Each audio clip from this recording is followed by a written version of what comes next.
Keller. I want to welcome you to Spanglish World Network and her network on Zingo TV's channel 250 and 251. Please remember to download both the Zingo TV app on respective app stores and iOS, Android devices. While you download, make sure to rate and leave a comment. The app is free. Zingo TV is also available on Google Chromecast, Amazon Fire, Fire Sticks, Roku Sticks, and all smart TVs 2016 and forward. Today, I have a very special guest near and dear to my heart. Not only have we been friends for over a decade, she has been my personal business coach that has scaled my business 3 times of what it used to be, especially during COVID. And during this time of her coaching me, we really got to know each other in more of a personal way, understanding her story. And I remember my friend Lisa, who I'm about to bring on, she wrote this book way back when, and it was called Find a Fab. And it was really about a journey of, the way that we see our bodies, the way that our psychology is, and how do we fit into the world. And especially now, there's so many clients that I'm working with now that the word fat shaming comes up. So let me just give you a little introduction to who my favorite person is. Lisa Lieberman-Wang is a business and life strategist who guides you to become even more successful personally and professionally by removing the roadblocks and providing you with proven skills and strategies to build a purposeful life and profitable business. She empowers professionals and corporations in elevating themselves and their business to 7 figures and beyond. Like I said, she is a #1 international best-selling author of the books Find a Fab and many others. And Lisa, thank you for being here. I'm so excited to have you and have this conversation. Me too. Thank you for having me. Absolutely. So, before we get started, what I'm really excited about is you just wrote a new book, right? I did. I'm excited. It hasn't even been released yet. When is it coming out? It's coming out in just a couple of weeks, and it was a long time coming. I wrote my first book 12 years ago when I wrote Find to Fab, and it became a #1 bestseller. And then kind of did another book 6 years ago. Everything sat on the shelf, and it just rebirthed a new one. What I love about you, Lisa, and this is one of the things that I've learned from you, is that you constantly give. Like you're constantly giving, because one of the things that I've known about your heart is you don't want to just succeed. You want to see the people around you succeed. And I feel that with you. I feel that in every conversation. And you guys who are out there listening to us, you guys are going to get an opportunity to hear this amazing woman's journey. And she is going to teach you guys out there about ways that you can overcome that mindset of that fat shaming. So Lisa, why don't you just tell us how, when you started to write Find a Fab, what was that all about? Find to Fab came about not because of something I thought I would be doing. As a matter of fact, I was told almost 2 decades ago by a psychic. I don't know everybody's belief in psychics, but I was told by a psychic that I was going to write a book. I said, no, I'm never going to write a book. I said, I have a hard time reading them. I said, I bought a book on speed reading and never finished it. I'm not going to write a book. And then all of a sudden I end up writing this book. And it came about because I've spent the last 4 decades helping successful people kind of like stop hurting themselves and get over their stuff so they can succeed even more in what they were doing. And most of the time it was always around business, but I realized you are your business. And I had my own backstory where I had been super successful. I worked for companies like IBM and MCI. I had done more than $4 million in sales a year for MCI. And that they called it ERV. My estimated revenue was only 2 million. So I was always well above my goals. And it was at an expense. And I didn't realize that I created this pattern. And the expense I had was I would burn myself out. I'd end up dealing with depression and anxiety. I ended up with an eating disorder. And before I knew it, my dis-ease with myself became a 13-year journey of bulimia and compulsive overeating. And I thought I was an anomaly, like nobody's ever dealt with this. No, I'm the only one dealing with it. Of course, we have to be unique, terminally unique. And what I realized that I wasn't, there were so many other people that, publicly looked like they had it all together and privately were beating themselves up. And I now today have about 30 years of abstinence from hurting myself. And I've helped thousands and thousands and thousands of people do the same thing so they can succeed in all the areas of their life, not just professionally, but personally, which I think is one of the most important ones. And Find to Fab was what put it on the block. That was amazing. And I'm going to share what Fine stood for. Am I allowed to curse? I'll do a No, we're PG. not allowed to curse, but A we're on live TV. PG version. So fine was how I used to feel, and that was effed up, insecure, neurotic, and emotional to fabulous, awesome, beautiful is where I wanted to go. And I realized I wasn't the only one that felt fine. First of all, I just want to congratulate you on overcoming this and creating that new identity for yourself, and now being able to come back and share that journey with others, because there's a lot of times that people think that they just get into eating disorders because they don't like the way they look. Like, I work with a lot of youth, a lot of preteens, a lot of teenagers, and young adults. And they're in the world of social media now. They're constantly on social media comparing themselves to the Kardashians and everybody else, right? Which they don't even understand that the filters that these people put on them really makes them look different, because they too are suffering from that insecurity of how they see themselves in the mirror. And, I the one person that comes to mind is a client that I have that is 14 years old. She is so tiny. Like, her waist is probably like a 20. And so when I was asking her about her eating issues, I said, so I'm not even asking your ideal weight, because I don't look at weight. I look at the way you see yourself, the way you feel about yourself internally and externally. And I said, so what, if just let's go by measurement. What if your waist is a 20 now, what do you want it to be? Lisa, she said she wanted it to be a 14. I was like, so I got out my measuring tape, that I used to measure. And I said, okay, so this is how much you want your waist to be. And then I turned it and I made it like a circle. And she was like, yeah, yeah. And I said, so what will you feel like if you had that waist? And she says, I will feel so good in my body. I will feel like I look normal. I feel like I will be fit, and I feel like I will have so much energy. And my heart hurt for her, because trying to understand, like I used to say, I want other people's eyes to see the beauty in myself that I couldn't see way back when. I could not fathom what this girl was even thinking or seeing in herself. Absolutely.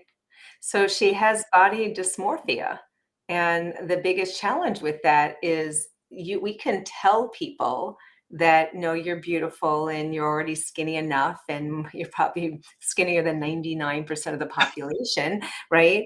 And it goes back to, and it makes me remember the Barbie doll. Mm, Somebody literally took the Barbie doll years ago and they said, if we made her your my size in real life and put her into proportion, it was like she was a very large top, like a triple D. She had a waist of a little, like the 14-inch, and the hips, even maybe not even 1.5 times, which what it was, when you think about a beautiful woman, an hourglass figure, which is really what makes us beautiful. And they had done all this research, and it has to do a lot with, like you said, not what they're seeing on TV, the dolls they're seeing.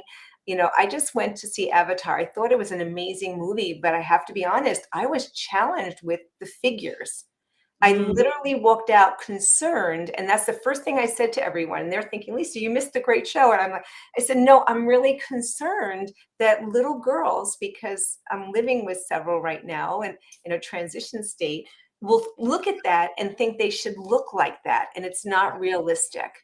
right. And it's scary because then that's what they're comparing themselves to, something that's a computer generated design. That's not who we are. It's not, it actually will mess up your organs and your body to ever look like that. There's no Right. room for your organs. And I think one thing that you and I know that in common is that in order for anyone to make any changes in their life, we have to get to their belief systems, right? Yes. It's definitely the belief systems that create the thought, that create the feelings that people have in certain things. And so, and Lisa and I are both, coaches, and so we do understand that in order to get someone to move, we have to really understand their why behind it. Like, what is it that they really, really want? And, like you were saying, like with Avatar, these, created figures on screen, but so is Instagram, so is Snapchat, so is Facebook, right? Yeah, It's like absolutely. all these filters. Like I remember my daughter-in-law was over one day and I don't have Snapchat, she does. And she was pulling up all these different filters and we had so much fun with the filters, but it was fun, right? Like it wasn't realistic. Like this one app like filter made me look so tiny and skinny. And I was like, oh my gosh, like I look good here. And I think that's what these kids are doing. Like they're seeing themselves and going, yep, that's it. Now I look like her. Now I look like her. Yeah. So, how do we start to shift that? How do we start to see? Because you said that your journey with bulimia was, if I heard you right, it was like you're burning both ends of the stick and it created a lot more of distress in your life and it showed up as depression, anxiety, and bulimia. Do Yes. you feel you had body dysmorphia too, or was it created from something else? So I actually did have body dysmorphia, and when we started talking, we were talking about fat shaming, and I gave it a lot of thought because back in the day, realize this for me is over 40 years ago that it started, and my mom was fat shamed. My mom was 265 pounds. Mm, And she used to always say to me, though, she'd say, "Don't ever look like me." And it was very clear that if I ever got fat, that's not good, right? So don't ever look like me was the thing I heard all the time. And I'd say, don't worry, if I ever do, you can shoot me. Because it was such a bad thing. She was in so much pain mentally being heavy. Everyone in the family was like, Joan, just go on a diet or lose weight or do this. And I think that it actually made her get bigger, bigger, bigger, more like if I can't get where I want to be, who the hell cares? And let me just throw caution to the wind and I'm going to eat my way through it. And mm, then I saw my dad, who was overweight, not like my mom, but still overweight.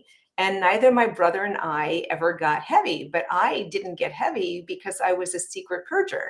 So I can, stuff all my feelings in and eat and do what I've learned in my family is, food is love. And just when I'm not feeling love elsewhere, get tons of food. The thing is, it's like, don't ever look like mom. So what are you going to do? Well, you need to get rid of it. So mm. even back when I started this, I actually was only 110 pounds and I went down as low as 90 pounds. Wow. So I ended up with a sudden heart attack by the time I was 18. I was wheeled into the hospital. My dad was an engineer. I was getting on the back of his motorcycle one day. I remember it like it was yesterday. And what happened is I literally fell. I passed out. And they rushed me to the hospital. And I'm on the table and I heard something that might have heard before, but I never heard it before. And it was my dad saying, "I love you." And there was something in my head that just clicked in this moment that, oh, if you're sick, they're nice to you. That became a pivotal point in my world because I learned that when I'm in dis-ease with myself, people will be nice. Then of course it's like, well, Lisa, how were they not nice? Well, my dad was very strict and militant, and he was a good dad, but he didn't know how to be a compassionate, loving dad. And he had a lot of rules. So I thought I was in the military. And what he used to do though is he also in I don't know, I years later understood why he did it. I'm questioning if I should even say it, but my dad's nickname for me was AH, and it wasn't nice, and it was asshole. And I so much wanted to be princess. So I was like, well, if you're sick, they're nice to you. I never heard that name after that ever.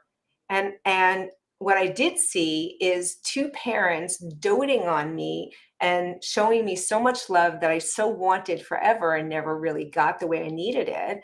And it became what today I understand in psychology. I've been studying this for over 40 years, is secondary gain. And Yep. secondary gain is having a problem for one thing, but you're getting something else as a benefit of it. So the secondary gain was, one, I was using food to feel better now. The secondary gain is my family became very nice to me. Yeah, I see that a lot too with some of the clients that I work with that, have anxiety. I have a lot of clients, like a lot of the clients that I work with, they have no self-worth, no self-esteem at young ages. So the parents call me, I work with them. And one of the symptoms that comes along with this is the anxiety. Yeah. And anxiety, as you and I know, and we're going to let the listeners know, it's the uncertainty in something. It's the unknowing of something that creates that anxiousness in you, and your body reacts to it in different ways. So, actually, a couple clients, this just happened recently too, this week actually. The kids call their parents and say, "I need you to pick me up. Like, I can't do this." And so, what do the parents do? They go and pick them up. And then they get to come home and they go get some fast food to eat. And then mom or dad sits with them, and all of a sudden, the child feels secure because now they know they have a absolute certainty in knowing that if I'm having a panic attack, mom or Yeah. dad will come get me, and then I'll be safe and secure, and then life will be good. And so I actually called one of my clients out on this with lots of love. I said, "Let me ask you a question. What if your parents didn't pick you up?" And she's like, "I mean, what do you mean they wouldn't pick me up? Of course they would pick me up." And I said, "But what if they didn't?" I mean, I don't know. I said, "Would you die?" "Oh, well, no, I wouldn't die." "Well, then what would happen?" "I mean, I guess I would just have to get over it and go on the day." And I said, "Interesting." I Mm, said, "But then what would you make that mean?" And she was like, "Well, then obviously they didn't care about me." mm, Uh-huh. So again, the secondary gain is that if I have anxiety, then I have my parents that, will love me and come get me and I feel safe. And then, like, I have another client who feels at a young age, her early teens, that she needs a boyfriend. She has no problem in life when she has a boyfriend. Life is great. She follows the rules. Everything is wonderful. As soon as they break up, she's hospitalized again because she's having temper tantrums and she wants to kill herself and she's taking Tylenol or whatever. And the parents are like, "Oh my gosh, she's bipolar. She's bipolar. That's what the therapists are saying, the psychiatrist." And I said, "No, she's not. Bipolar doesn't come to you when your boyfriend breaks up with you." I said, "Can you give me another time any of these behaviors have shown up when it was not related specifically to a boy?" And they're like, "Well, no." And I said, "Of course not. Of course not." What happens is when she does not feel loved, seen, or heard by the boyfriend anymore, she creates these behaviors because then everybody gives her that attention of being seen and loved and secure again. And I said, once again, secondary gain. yes. So it's interesting because I think that when kids are having this body dysmorphia, it's more than just the way that they're seeing themselves. Like, there's that secondary gain that they're getting from it as well. Absolutely. When you think about it, everything is a pattern or a program. And if we're not getting our needs met in one way, we're going to do something else to get it met. Right. So that's actually what happens. And a lot of times, understanding when it comes to body dysmorphia, questioning, am I enough, other things like that, we're absolutely digging to the point where we are only seeing what's wrong. We're not seeing what's right. Absolutely. And that's the piece that gets even harder. And body dysmorphia is real. And unfortunately, the only way to change it is to change the inner dialogue. So a lot of people will say, well, just stop doing it. Yes, but I always use the expression, if I'm going to take something off the plate, I'm going to put something on it. So Correct. what am I putting on it? And what has to go there, one is the attention has to stop being about weight. And that's the biggest mistake most people do. And the attention has to stop being about the symptom. So if you're dealing with children that have body dysmorphia, eating disorders, anorexia, bulimia, compulsive overeating, there's even the opposite. There's so many different variables right now today. I think they made it into 10, which is really just an eating disorder. What you actually will find is that when you make it about the symptom, the dis-ease they have with themselves, the eating disorder, you're not ever dealing with the problem. The problem is what caused them to get there. The problem is what you just described, Vinu, is they don't feel loved. They don't feel seen. They're looking to have attention. They want someone just to hug them and tell them how wonderful they are. And Right. they also need to know that they're okay without having to do something. think about it. When our children are born, they're perfect. They're perfect. We love them exactly the way they are. And then as they get older, all of a sudden there's conditions that I'll love you if. So if these children learn the conditions of what they have to do for love and they're not able to fulfill that, they're going to find other ways to get their needs met. And if their needs are met, negative or positive, it's not like they're discerning, oh, this is not a good way to get my needs met. They're just finding out, oh, if I do this, they're going to pick me up from school. If I do this, they're going to do that. So they have learned behaviors to get these needs met, but they may not be serving them. That's the big difference, is to Right. see, is it a benefit? And if you're a parent dealing with a child, or even if you have it, because I found a lot of times I'd have moms even call me to help with their kids. And then I go, well, the apple doesn't fall far from the tree. What's your story? Like, I want to know, like, what did they learn from you that they're doing? Look, how did I learn that from my mom? My mom was a compulsive overeater, but I didn't want to be big like her. So I became a compulsive overeater. I just got rid of it. So Right. I found a way to do it differently. I thought better, right? Not better. But the piece there is that we have to really give our kids and ourselves attention, not for what we're doing that's not serving us, but positive attention in another direction. So we stop making it about the food. We stop making it about the weight. We stop making it about all that stuff. We make it about the individual. Right. Right. And there's another, like, I'm thinking about my own story. When I was little, I was bullied a lot. And one of the things I was bullied on was how skinny I was. And back in the 80s, we had this huge crisis in the world in Ethiopia, and there was a famine. And it was like a big word that we heard on every news channel was the famine in Ethiopia. People are starving. We had to do like feed the world, hands across America. We did all this stuff to help Ethiopia, right? And people would walk around and they would like pull the skin out on their neck and they'd be like, who am I? Who am I? I'm Vivian with a piece of rice stuck in my throat. And these kids would constantly say that to me. And I remember, like it was yesterday, coming back from the community pool with my best friend Tiffany. And I was in the bathroom looking at my body with this little pink and black bikini I had on. And I sat there just crying and praying to God, why don't you just make me fat? If you can Mm. just make me fat, then I'll be happy. If you can make me fat, like if you love me, God, you'll make me fat. Like just make me fat. Because I thought that if I could look the way people wanted me to look, then they wouldn't bully me. And if they didn't bully me, then they would like me. And if they like me, then I would be accepted and I would be worth something. Right. So I would eat everything. I remember even in high school, I played field hockey. And at lunch, I would go to my favorite place, Del Taco. All my friends that are listening to this, they'll be like, yep, Beanie loves Del Taco. And I would eat lunch there. And then on the way back to school, I would stop at McDonald's and get 2 cheeseburgers to keep in my locker. So right after practice, I was stuffing my face with that. Then I would go home and eat dinner. Like I was doing everything to gain weight. So it was like the opposite, but yet it's the same thing. I just wanted to be worth something. Like I didn't have that self-worth and that self-love. And so I went the opposite. Yes.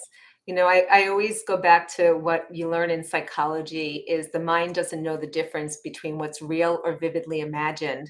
So if you tell yourself something often enough, you'll believe it to be true. So you believed I needed to be heavier to be loved and worthy. Somebody else may feel like I need to be skinny to be loved and worthy. And you tell yourself it so much that it's like your unconscious mind's job is actually to make you right. Right. Like, wow, that's crazy. Like, and it doesn't have a decipher key. Is this a good thing to help you make right or a bad thing? It just says, oh, that's what she wants or he wants. Let's do that. And so, well, no, it's not serving us. Yeah, I always tell people, I said, your brain does not want you to lie to it. So we will always find it to be the truth. It'll find evidence to support what you are thinking and believing, Mhm. and so, it goes to if you feel you are broken, you're going to figure out why you're broken. You're going to see every reason why you're broken. If you think that you're amazing and you're so good at what you do in your life, you're going to find every reasons to see why that is true. So, and I think that this is a key component is number one, as parents, we really need to start the conversation where we're creating a healthy relationship with food. I think that that is a key thing. Like if they're hearing us, like my daughter the other day, I was in the kitchen, I was doing something, and I'm like, oh God, I can't eat that. I will get so fat if I eat that. And she's like, Mom, you're not fat. And I'm like, well, thank you. And I know that I can't eat all those cookies because I will get fat. She's like, oh, Mom, you don't need to worry about your weight. And I was like, all of a sudden having this conversation with my 10-year-old, I'm like, what am I saying to her?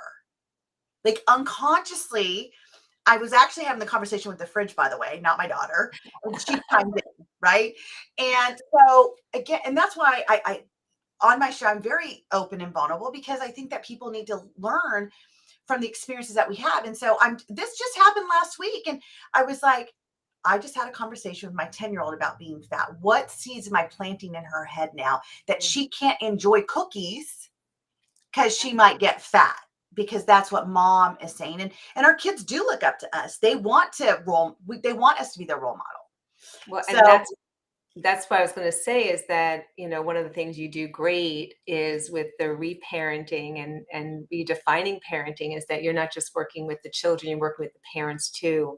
And the piece that has to happen is the same thing I said before is the apple doesn't fall far because they're already being influenced by what's around them. And it's not even what we say because words are only 7%. It's about what we do that they're watching. And that was a big piece that I saw, and I still continue to see, helping people who deal with the eating disorders or sexual abuse and other things that come, is there's a lot of reasons why people can stay in dis-ease. It actually is easy to stay. It's harder to understand and change the meaning of everything until you, one, create awareness about it. And you just said, your daughter called you out. I was like, okay, well, where? I just did that. I'll put money on it if we were to put a mic in everybody's home and we listen to what everybody is saying, the parents and everything, and they're saying, well, I don't understand where they get that. Within a week, they'll know exactly where they get it all. it's funny because like that's why when I do my my in-home turnaround where I'm living with families for 4 days, I've had people ask, like, you live with the families? I'm like, oh yeah, because I want to hear where all these patterns are developed from. And a lot of these things are happening, when we think we're turning off the lights and the kids are coming out and the parents are like, oh, okay, well, okay, one more night you could sleep in my room. And the parents are telling me the next day, I don't know why they're sleeping in my room. Like, I have no idea. Like, I keep telling them not to be in my room. Well, that night when you said, well, okay, one more night, their brain can't decipher if this is one more night or tomorrow is one more night or the next one more night, right? So it's the same thing is that, you bring such good awareness to that, Lisa, is we need to be cautious about what we're saying because what we say becomes our internal language. Mhm. It really does. And I wanted to point out one more thing that you said is that when you take something off the plate, you got to put something on the plate. One of the things that I explain to my parents when they're helping their children is if you want to take away a behavior, you got to replace it with a behavior, but you got to figure out the need first. Like you were saying, what's the need? And if the need of that native behavior was creating that fulfillment of love and connection at a level 10, and you all of a sudden replace it with spending time with them 1 hour a week on Sundays. Yes, you're giving them love and connection, but at the scale of what?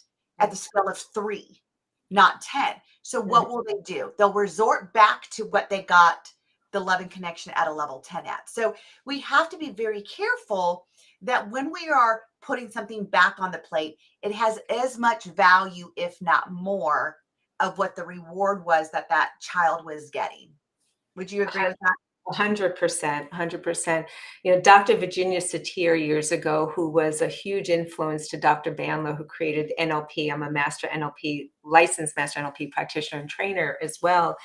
She used to say that when people are stressed, they'll return to familiar. So if it's not at that same level of 10 and it's not really fulfilling them at that same level, anything that takes them off kilter will make them go back to what they know because that's like the Linus blanket that feels comforting and secure. So how do we give them something that makes them feel comforted and secure at that same level if we're taking it as something else away? Right. So And great. it's interesting also because like a lot of therapists, and I'm not here to knock down therapists. There's amazing psychiatrists, psychologists, therapists out there. I have some that are some of my greatest friends So I'm not saying that, I'm just putting a caveat about what I'm about to say about coping skills. When I was hospitalized at 15 and I was in a psych hospital for emotional whatever, because I was suicidal, um, they wanted to give me coping skills. And here's what I can tell you through my experience is that coping skills gives an underlining meaning of I don't have the authority to change this. I can't change it, so I must cope with it. Mm. So the weather, I cannot change. It is cold here in North Carolina this morning. I cannot change it. But so I have to cope with it. I have to cope with what I'm giving because there's no possibility of changing. But when a child has an eating disorder, or a child is harming themselves, or a child is depressed and they're constantly isolating, and any behavior you want to change, to give a coping skill is giving the child an illusion. Well, I can't change this, so I must cope with it. And there's something that you said that was very important, Lisa. You said, to deal with the symptoms is one thing, but you've got to get to the underlying cause of it if you're really going to get rid of it. And so to give someone a coping skill in that moment is a great distraction to change their focus. But if we don't go further in getting to the cause of what's creating the symptoms that we're avoiding, then we're never going to change it, you know? And so what I do in my coaching is really help parents to dissect what's really going on so we can get to the cause. Because, you know, I know that, and then you said it, that when you would binge on food, you would have to release it. It was a release for you.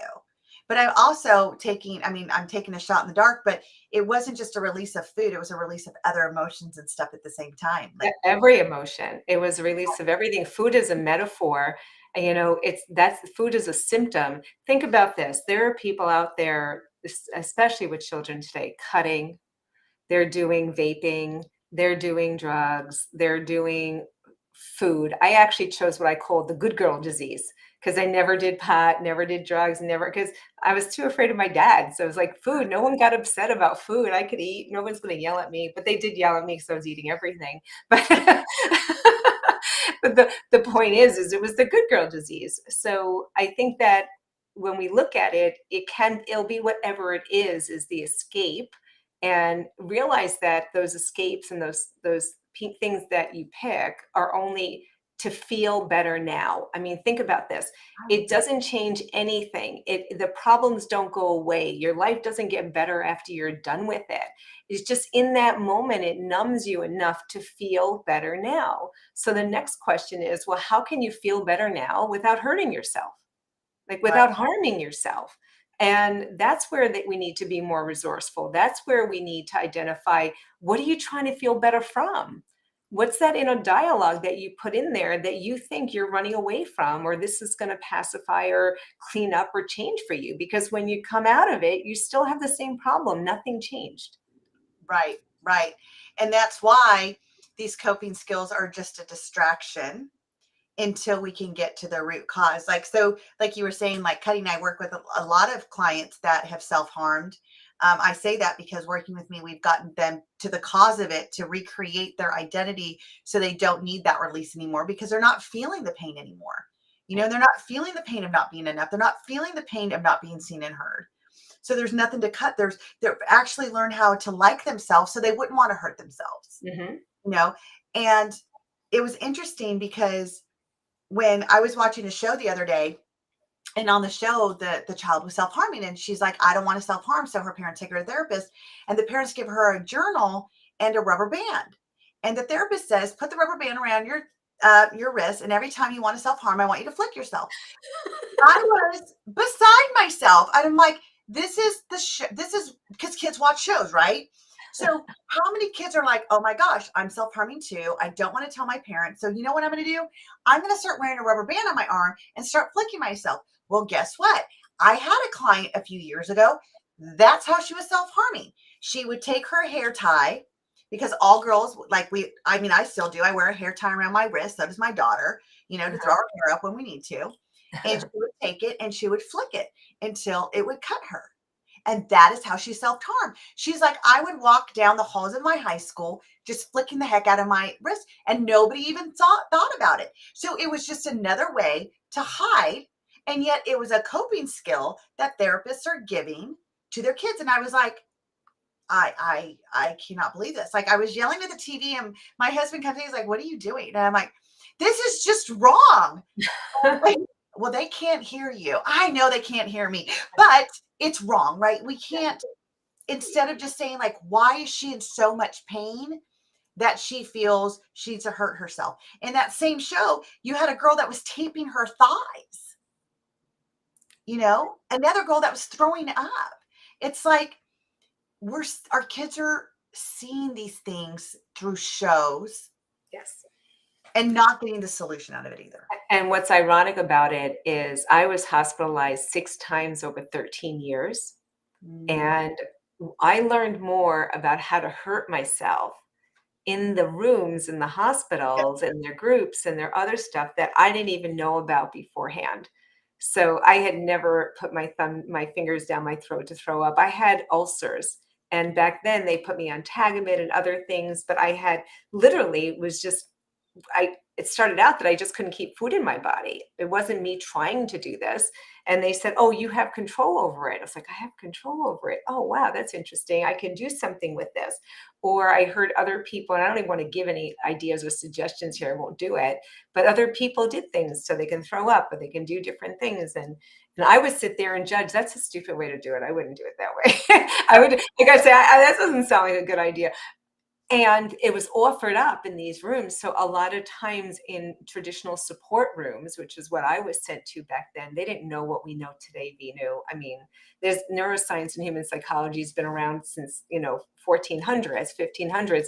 I don't think people know what we know today and how easy it is to make the shifts. They just know traditional means.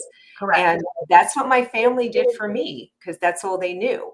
And I think a lot of people are still in the antiquated world of, how do we put a Band-Aid on something versus how do we redesign it and shift it? Right. And it's funny that you say that because when I went into the hospital when I was 15, I was not hurting myself. When I got out of the hospital, I was a self-harmer. Like, I learned that there. Yeah. And at first, when I was watching this girl do it, I was like, okay, I'm in the twilight zone. Like, where did my mom send me? Next thing you know, I try it because I got really sad one day and it released the pain in me where I could actually breathe again. And I was like, oh, okay, I'm part of that. Like, that feels good now. I know why she does it. And I came out doing it. I came out smoking. I didn't go in smoking. I came out smoking. And it's like all the behaviors I picked up. And I'm not saying that all of hospitalizations and all that, I'm not putting those down at all. I'm just saying that, like Lisa and I are saying, that there was a traditional way that parents could try to support us. But now that we know better, we can do better. Absolutely. And my parents used to say they did the best they could. And I understand. And my parents loved me so much, they would have done anything Yes. to help take care of me. I think that they just didn't know. And I don't think that even society as a whole understood that we can address it in a very different way. And they placate or they end up buying into stories, especially when it's children, because you're afraid, what if they do something and really harm themselves? Then, oh my, that would be the worst. And it would. The truth is that the right now, the way social media is, society is, and everything else, people are feeling their even adults feeling their self-worth based on a like or a love on social media, like you care about me. And I think it's not until we change our value system of what's important and again, make the individual important, not what they do, but just who they are. And you're already perfect. You're born perfect, and let them really understand that.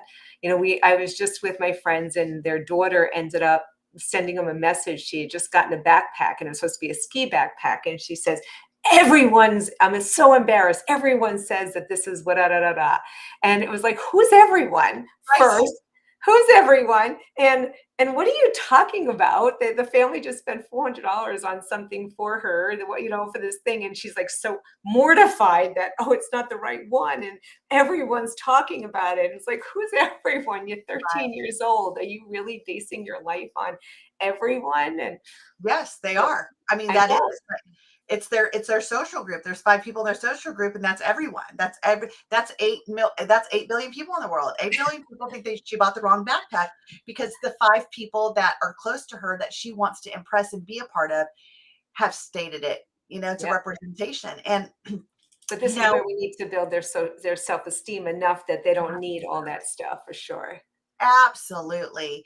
So, Lisa, we have just about 10 minutes left. I'm curious, what are some strategies that we can share with parents that are really concerned? Because, see, I'm going to tell you, as a parent, my job, I feel, is to protect my child, to keep them safe. The minute that they're hurting themselves or someone's hurting them, the mama bear comes out in me. Like, number one, I want to protect them. But number two, we do worry about, like, what are people going to say? Like, I wasn't a good parent, I'm not a good parent. And then we start giving that negative self-talk. So I would love to help our listeners learn some amazing tips from you. So if they're dealing with this for themselves, like you said, because the apple doesn't fall far from the tree. So to start with themselves first, but what are some tips that we can share with the listeners that if they're dealing with this, if they're watching their kid go through this, if they're going through this, what are some immediate steps that they can take to start to get some change in their life? Some things you can do immediately is do a checkup from the neck up. And I love doing this. I actually use every time of a meal to sit down before you just go and eat is ask yourself the question, how do I feel in this moment? So are Okay. you feeling happy or overwhelmed? Are you rushing? Or are you what's going on?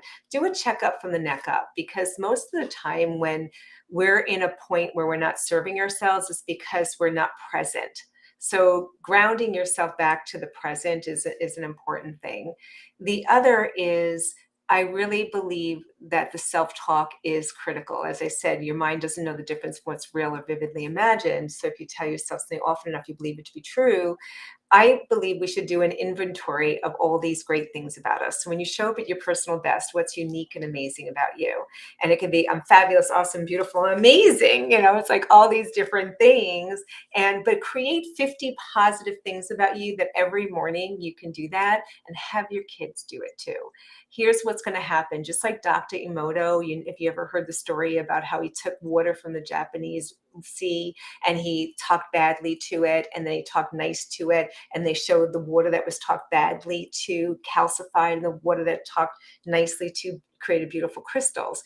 Well, we're made up 80% water.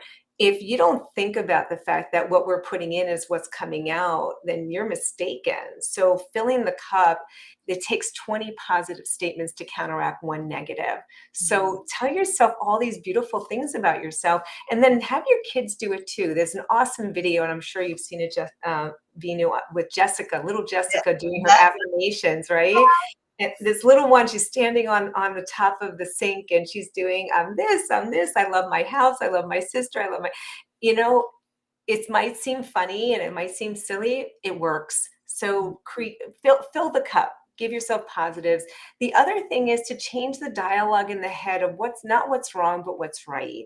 And I love having my clients to create a what am I grateful for? But here's the piece on the what am I grateful for. Every night they have to create 5 new things they're grateful for. And you can't repeat. So if I say I'm grateful to have a nice bed to sleep in, I'm grateful for a roof over my head, I'm grateful to have a friend in Venu, I can't say that again tomorrow. I need new ones, right? So that's really the piece. So find things that you're grateful for and add them into your repertoire. So there's so many things you can do, but those are some quick ones. I love that. I love the mirror talk. I love the gratitude. I had one of our friends, our mutual friend, Tony Rodriguez, on here not too long ago. And he was talking about the 3 questions of gratitude is like, what am I grateful for? What should I be grateful for? And what could I be grateful for? Mm-hmm. And those 3 questions just really bring you into gratitude. And it really makes us realize that we're not owed anything. Life doesn't owe us anything. To be in the moment and be so present with what we have, I mean, being able just to be here on with you on screen, like who would have imagined 20 years ago we could do this? you know to have a little computer device in our hand every day so we can communicate with people. And we don't have to be like, oh my gosh, I'm late. Let me run to a payphone. Oh, wait, I don't have quarters. Maybe I can make a collect call to tell you I'm running late, right? How far we've come in our life. And I hear that story that you share about your friend's 13-year-old. And it's like, this is where we brought our kids. When we say, when did the world become entitled? We made it that way. Yeah. We have to take ownership. And it's kind of like what you and I were saying is, what are we saying that we don't even realize we're saying in our homes? What seeds are we planting in our kids? Or what are we giving them? I'm watching 16-year-olds have $125,000 cars at 16. How can they even fathom the value of that to appreciate? I don't even have a $125,000 car right now, And to be honest, I don't think I want one. But my point is that I worked so hard in my life that if I did get it, it wasn't about the car. It was about, what have I done in my life? How many lives have I impacted to be able to afford something like this? How does a 16-year-old even get that in their mind? So it's not even what we're saying all the time. It's the actions we're doing so that everyone, the 5 people, feel they're accepted. If we really want to do our kids justice, let's teach them how to feel accepted without material things. Let us teach our kids how to feel the love and their worth inside of them without having the $400 backpack or the $125,000 vehicle on their 16th birthday. Let's come together and make a cognitive shift in the world through parenting. And that's why this is called Redefine Parenting, because I'm bringing people like Lisa onto the show to tell us that we don't have to live in the past to see that's the solution. We have morphed into so much more to where we're at in 2023.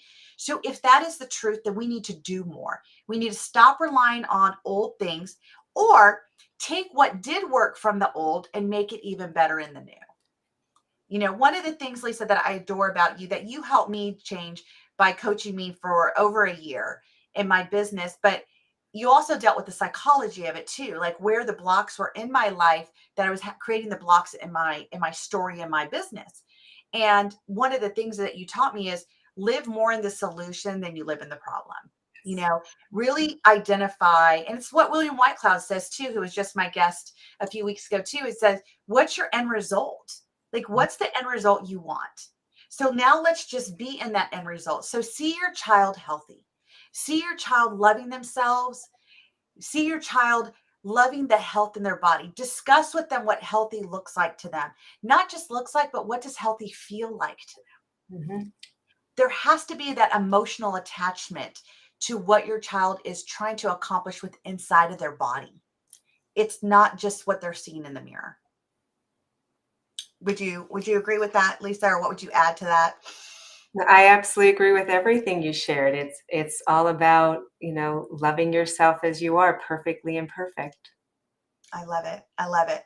Okay, well, this is about it for our show, Lisa. If you could leave our guests with any special nugget, what would you want them to know here? Again, can we just talk about your book for a second? Because I'm so proud of you. Well, this book, actually, if you want it, I'm offering it here for free. You can just go to if you want the ebook, go to ebook.findtofab.com and download it. I'm sure you're going to get plenty of nuggets. It's an easy read. And I actually have a new book coming out. If you're an entrepreneur, coach, or business owner, you might want to get this. I'm telling you, actually, it's not even available yet. So they're going to get it earlier than everybody else, and go to How to Build a 7-Figure Coaching Business. And it'll help you with whatever business you're growing. We're just making it specific for coaches. And the nugget I'd leave would be to remember to fly. And fly is first love yourself. Oh, Lisa, that's so beautiful. And I just want to tell you guys, Lisa's the real deal. You definitely want to get How to Build a 7-Figure Coaching Business, because she really helped me to design mine personally. So please get out there, get her Find a Fab. There's amazing tips and strategies in there, because that's what Lisa does. She gives, because she wants to make everybody else just as successful as she has. So Lisa, thank you so much for being here. If you are finding value in this conversation here on our show, please join our Facebook Redefine Parenting group for even more tips and conversations. Do someone you know a favor and share my group with them as well, so they too can hear what they need to in order for them to feel supported in their parenting journey. This show can also be heard on Spanglish Radio Network. Please check out www.spanglishworld.ca for all your news and programming. Spanglish World, watch it, hear it, read it, download it, and live it.